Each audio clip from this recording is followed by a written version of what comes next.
జీవితం న్యాయమా అన్యాయమా? కర్ణుడు కృష్ణుడితో ఇలా అన్నాడు, జీవితంలో నాకు చాలా అన్యాయం జరిగింది. వివాహం కాని యువతికి జన్మించడం నా తప్ప?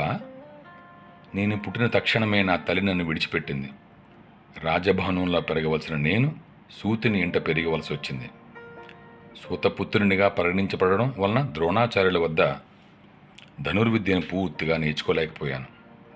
పరశురాముని వద్ద విద్య సంపూర్ణంగా నేర్చుకున్నప్పటికీ నేను క్షత్రియుడను కావడం వలన యుద్ధ సమయంలో తాను నేర్పిన విద్య నాకు గుర్తు రాకుండా ఉండాలి అని శాపం పొందవలసి వచ్చింది.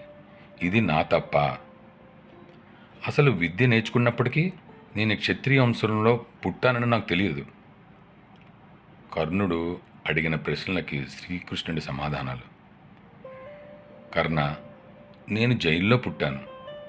నా పుట్టుకకు ముందే మృత్యువు నా కోసం వేచి ఉన్నది. నేను పుట్టిన రాత్రే తల్లి నుండి వేరు చేయబడ్డాను. సూతిని ఇంట్లో నీకు కొంతైనా విద్యాభ్యాసం జరిగింది. చిన్నప్పటి నుండి నువ్వు కత్తులు, రథాలు, గుర్రాలు, ధనుర్బాణాల ధ్వనుల మధ్య పెరిగావు. మరి నేనేమో పశువుల పాకలోనే పెరిగాను. అక్కడ కత్తులు, రథాలు ఏమీ లేవు. ఉన్నదల్లా ఆవు పేడ, ఆవులు, గొలబాములు. మరొక పక్క నా మీద సొంత మేనమామైన కంసుడే హత్యాయత్నాలు. వాళ్ళ సమస్యలన్నిటికీ నేను కారణమంటూ ప్రజలు అనడం నాకు వినిపిస్తూనే ఉంటుంది.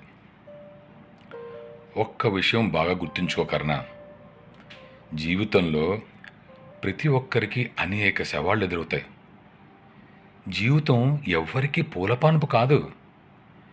దుర్యోధనుడికి జీవితంలో అనేక విధాలుగా అన్యాయం జరిగింది. అదేవిధంగా యుధిష్ఠిరుడికి కూడా. ఏది ధర్మమో అది నీ అంతరాత్మకే తెలుసు. మనకి ఎంత అన్యాయం జరిగింది, మనం ఎన్నిసార్లు తిరస్కరించబడ్డామో అన్నది ముఖ్యం కాదు. ఆ సమయంలో మీరు ఏ విధంగా స్పందించారు అన్నదే చాలా ముఖ్యమైన విషయం. అదే మీ వ్యక్తిత్వాన్ని నిర్ణయిస్తుంది. అంతరాత్మ ప్రబోధించిన మార్గంలో మనం నడుద్దాం.